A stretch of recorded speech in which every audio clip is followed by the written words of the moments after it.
Löwen'den merhabalar. Şimdi burası böyle görüyorsunuz sessiz sakin. Güzel bir hava. İnsanlar kafelerde oturmuş içeceklerini içiyorlar ama birazdan burada bir gösteri bekleniyor. Protesto gösterisi. Bakalım sakinliğinden bir eser kalacak mı birazdan ya da kalabalık olacak mı bilemiyorum. Sosyal medyadaki linçe bakılırsa sosyal medya üzerinden yürütülen linç girişimlerine birazdan bayağı kalabalık olacak diye düşünüyorum burası ama bilemiyorum bakalım. Şu ileride bir grup var sanırım bunlar birazdan yapılacak protestoya hazırlık yapıyorlar. Evet hazırlıklar şimdiden başlamış. Tabii bunların hangisinin gerçek anlamda gösterici olduğunu, hangisinin sadece şu anda güzel havadan faydalandığını bilemiyoruz. Şu röportaj yapan Hollandalı bir kanal yani onlara kadar gitmiş haber. Demek ki onlar da bugün burada olacaklar. Şu kısa saçlı kızla öğrenci de benim birlikte ortak ders aldığım öğrencilerden biri. Tesadüf oldu görmek.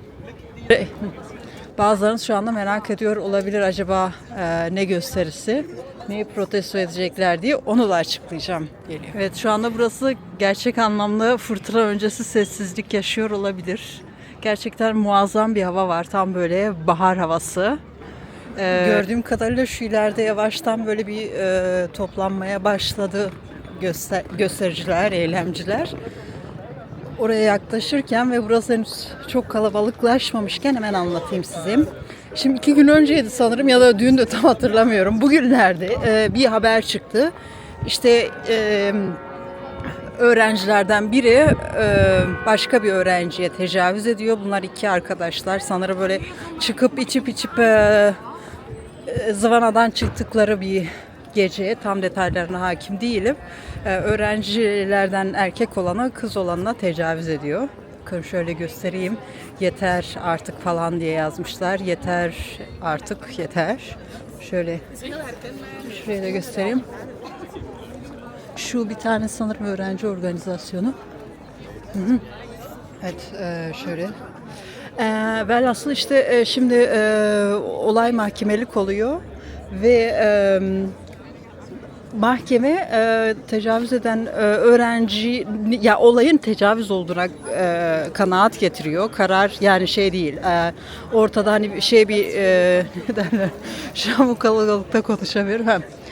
Asıl mahkeme kanaat getiriyor. Evet bu bir tecavüz olayıdır. Kesinlikle kınıyoruz.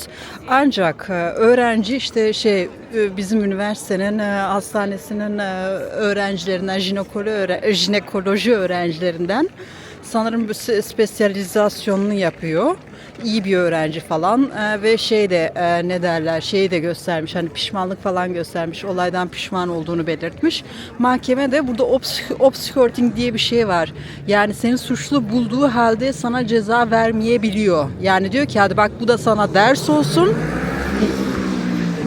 Deyim yerindeyse bu defa görmezden geliyoruz. Hani geleceğini ipotek altına almamak için iyi bir öğrencisin. Şimdi bak bir hata yaptın, derslerine odaklan. Bundan sonra hani bu tür şeyler yapma gibisinden ben şu an kendimce yapıyorum. Obscurting'in mantığını anlatmaya çalışıyorum. Bu şekilde haberlere yansıdıktan sonra bayağı bir infial oluştu. Hani nasıl mahkeme böyle bir karara varabilir diye. Yani hem tecavüz olduğu sonucuna varacaksın hem de cezasız bırakacaksın bu kişiyi. Yani sırf iyi bir öğrenci olduğu için, geleceği olan bir öğrenci olduğu için, yetenekli olduğu için falan diye böyle bayağı bir sosyal medya üzerinden infial oluştu. İşte bugün de ona karşı mahkemenin kararına karşı tecavüzcünün cezasız kalmasına karşı bir eylem yapılacak. Bakalım dediğim gibi yani sosyal medyadaki öfke selinden yola çıkarak kalabalık olmasını bekliyorum ama dediğim gibi de olabiliyor yani büyük bir kısmı sadece şövalyesi olabilir. Siz bu konuda ne düşünüyorsunuz bilmiyorum hani mahkemenin kararı konusunda doğru mu yanlış mı? Tecavüz olayı tecavüz olduğu halde kişinin cezasız kalması ya da yaptığı bir hatadan dolayı acaba gerçekten geleceği ipotek altına alınmalı mıydı falan bilemiyorum. Kendiniz yorum yazabilirsiniz yorum olarak fikirlerinizi. Benim de bu imza kampanyası başlatmışlar öğrenciler. Şu ileride de polis araçları ve ambulans falan var. Lazım olursa diye sanırım. Bu arada şunu da söyleyeyim. Dediğim gibi benim için durum biraz karışık. Şu anda ben henüz tam olarak bir şeye sahip değilim. O nedenle de ben şu anda protestocu kimliğinden ziyade gazeteci kimliğimle, YouTuber kimliğimle buradayım. Onu da belirtmek istedim. Bu tabii ki kesinlikle tecavüze karşıyız. Tecavüzcülerin yargılanması gerekiyor. O ayrı bir mevzu. Ama bu durum özeline biraz açıkçası kafam karışık. Tabii ki eylemcileri de çok iyi anlıyorum. O ayrı bir mevzu. Başka gazeteciler de geliyor ilerideler. Şurada.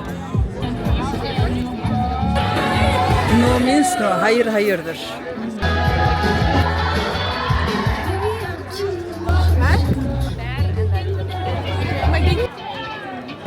Şimdilik çok büyük bir yoğunluk yok ama zaten normal gösteri saatine 20 dakika var. Altta da şey yazıyor. Benim iki harikalar yani güzeller güzeli torunum var, öğrenciler. Korkmalı mıyım acaba bu durumdan diye. Sizce çok kalabalık olur mu? Bakalım. Burada da bazı istatistiksel bilgiler var. Belçika'daki kadınların %78'i hayatlarının bir döneminde bir şekilde cinsel şiddete maruz kalıyorlar diye.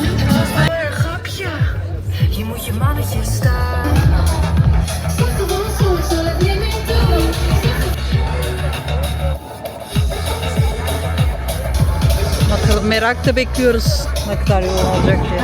Şuradaki pankartlardan birinde şey yazıyor. Peki ya onun yetenekleri diyor.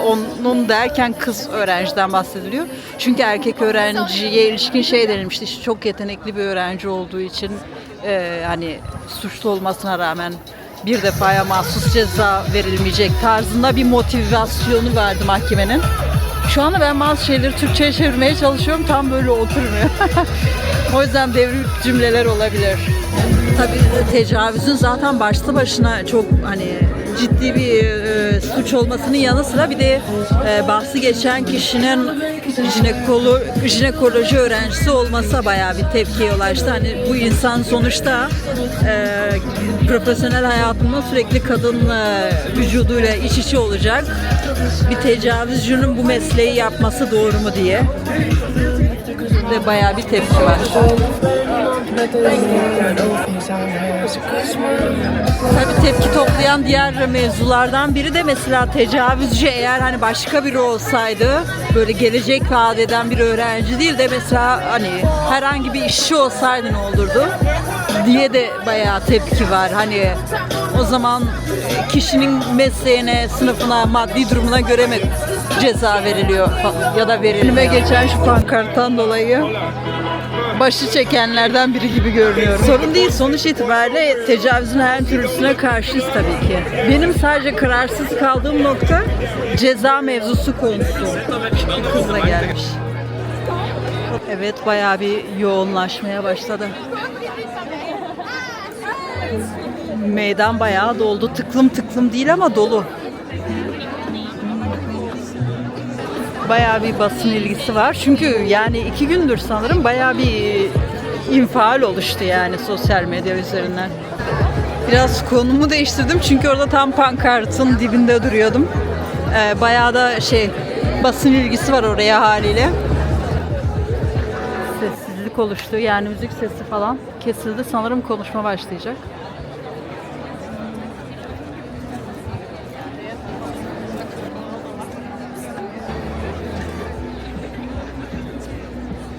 Bu arada siz de yorumlarda paylaşabilirsiniz. Yani mahkemenin kararı sizce doğru mu? Ceza almaması tecavüz eden öğrencinin. Ben aslında yorumlara bekliyorum sizin de fikirlerinizi. Sizce ceza almalı mıydı yoksa mahkemenin kararı doğru mu? Şurada Jinjiyan Azadi pankartı da var bu arada.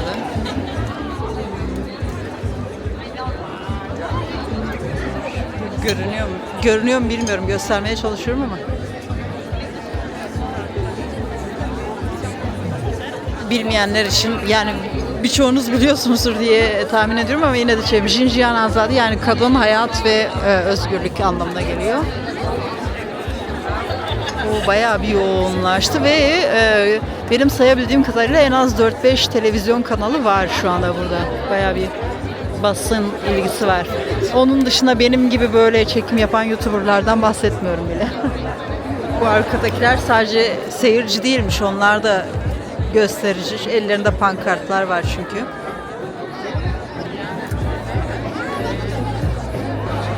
Şuradaki pankartlardan biri de şimdi de şey yazıyor, yani tecavüzü minimalize edemezsiniz. Bir de Klassenjustitie dedikleri yani hani nasıl diyelim, sınıflara göre işleyen hukuk sistemi protesto ediliyor, öyle diyelim. Ya da bir kesim öyle olduğuna inanıyor.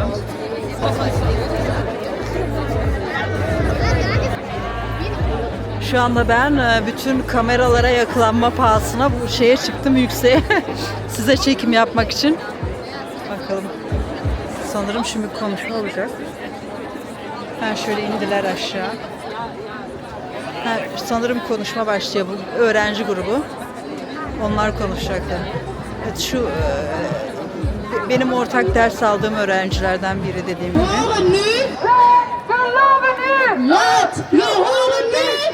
Sesini şimdi duyuyoruz deniyor.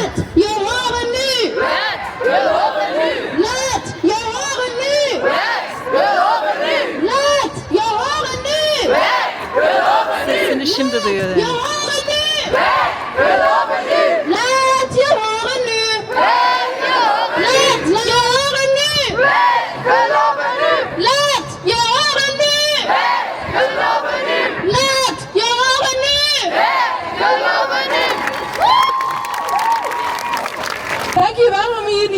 Om hier allemaal te zijn. Ik denk dat het een krachtig signaal is. Ik denk dat iedereen wel af weet van het nieuws dat onlangs is binnengekomen met de gynaecologie-studenten, die medestudenten heeft verkracht. Ik denk dat het krachtig is dat we hier allemaal samen zijn en dat we samen kunnen oproepen zodat er nooit meer een slachtoffer valt. Bu tür olaylar bir daha yaşanmasın diye buradayız, sesimizi çıkarmaya geldik. We hebben het af met het optreden. Bütün dünya kadınları dayanışmaya. Sol, sol, sol, solidariteit met alle vrouwen wereldwijd.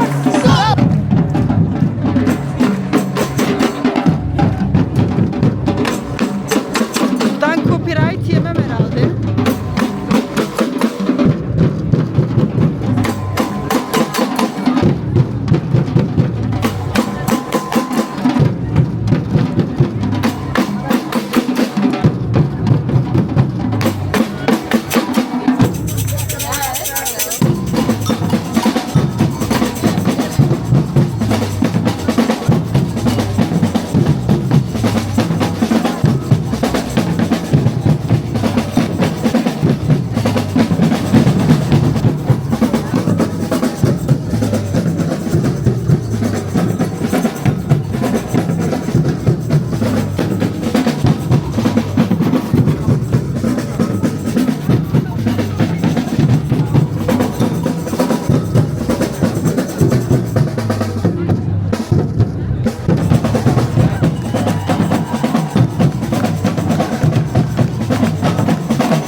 Neyse, burada tutarım biraz.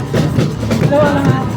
We zijn hier vandaag dus allemaal samengekomen om onze stem te laten horen als vrouwen, maar ook als mannen om jullie stem te laten horen. En we beginnen met een speech van Femke Beutels, die met mij mede-organisatrice is. En ik zou haar heel graag het woord geven. Dank jullie wel om hier allemaal te zijn. Lieve allemaal, toen ik op 1 ortak april ders Frankfurt aldığım besloeg, öğrencilerden dacht biri, ik net zoals jullie allemaal organizatörlerden dat het een biriymiş. mopje was. Een jongeman werd schuldig bevonden aan verkrachting, maar loopt nu weg zonder straf omdat hij schijnbaar jong, getalenteerd en geëngageerd is. April Fools, you got me right there. Hoe kan het dat in 2025, tijdens Sexual Assault Awareness Month dan nog wel, het zoveelste geval van grensoverschrijdend gedrag de media haalt en het telkens de dader is die aan het langste eind trekt? Barmannen in Kortrijk die drankjes spiken. Universiteiten en professoren en universiteiten, sorry. Ik ben een beetje overweldigd door jullie massale opkomst. Universiteiten die hun studenten en collega's aanranden. En nu een gynaecoloog in opleiding die een medestudent verkracht nadat hij haar veilig thuis beloofde te brengen. Wat wordt het volgende week? Wij komen hier vandaag samen om collectief ons ongenoegen te uiten en te tonen dat we seksueel geweld niet langer tolereren. We pleiten voor een preventief beleid, meer sensibilisering en wij roepen iedereen op om steun te betuigen aan slachtoffers.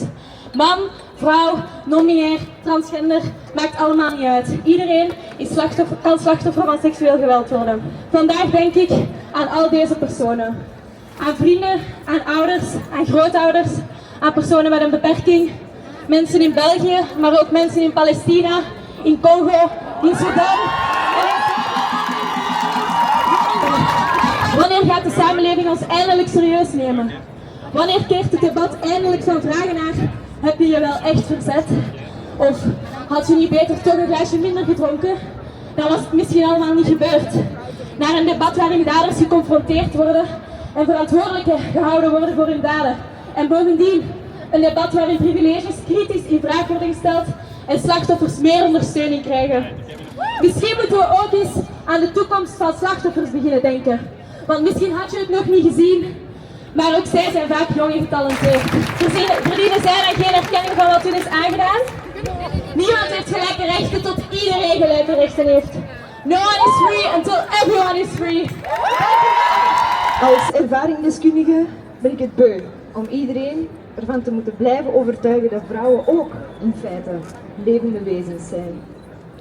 Tecavüz kurbanlarından biri kendi tecrübelerini paylaşıyor. Waard is dan het leven van een vrouw. En begin niet tegen mij over ja, maar niet alle mannen, want het is nooit. Bu arada kameraya çekemedim ama katılımcılar arasında bayağı ağlayan insanlar, genç kızlar var, öğrenciler var. Büyük ihtimalle kendileri de bir biçimde ya tecavüz ya da cinsel şiddet mağduru olmuşlar bir biçimde. Ego's boven de schade die het heeft berokken. Ik ben geen expert, maar ik weet wel één ding. Alles minder dan een duidelijke, heldere en volmondige ja is een nee. Ik ben geen expert, maar ik hoef ook geen expert te zijn om te weten dat de duivel geen extra advocaten nodig heeft. Dank u. Geen seksisme in onze stad! Geen seksisme in onze stad! Şehrimizde seksizm Seksisme in onze stad! bitti, dağılacaklar. Bu arada haftaya salı günü de Leuven'de yine benzer bir protesto gösterisi olacak başka bir yerde. En dan wil ik jullie graag nog eens bedanken om hier allemaal te zijn en jullie stem te verheffen voor een goede toekomst en voor een toekomst met perspectief voor vrouwen. Kalabalıktan ayrıldım, gidiyorum. Şöyle göstereyim sana falan. Az önce sesimi duydunuz mu bilmiyorum da haftaya salı günü de Leuven'in başka bir bölümdeki Rotemärkt Büyük Meydanı'nda da benzer bir protesto gösterisi yapılacakmış.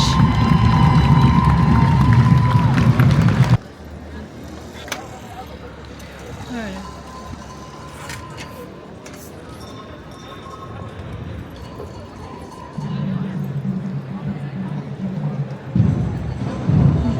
Neyse onlar devam ediyor erken, ben evime doğru gidiyorum. Bir grup daha yeni geliyor sanki.